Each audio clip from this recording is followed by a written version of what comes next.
বলতে এক বছরে কয়দিন হয়? 472 দিন। তাই 472 দিন? হ্যাঁ। এক মারবো। তাহলে বলতো দেখি এক বছরে কটা মাস হয়? 26টা। 26টা? হ্যাঁ। কি কি বলতো দেখি? एक बार धोखा खा चुका हूँ, दोबारा नहीं खाऊंगा। বৈশাখ, জ্যৈষ্ঠী, আষাঢ়, শ্রাবণ, শুক্র, শনি, রবি, সোম, মঙ্গল, জানুয়ারি, ফেব্রুয়ারি, মার্চ, এপ্রিল। তাই? হ্যাঁ হ্যাঁ। তো বাংলা ইংলিশ কি কি বার সেসব সমেত বলে দিলি। তুই মাছ জানিস? হ্যাঁ, হ্যাঁ। কিসে পড়িস তুই?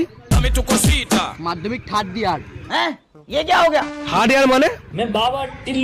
মাধ্যমিকে 3 বছর ফেল করেছি তো তাই। তা দুদিন আগে তো মাধ্যমিকের রেজাল্ট ছিল, কত পেয়েছিস? 161। তা 161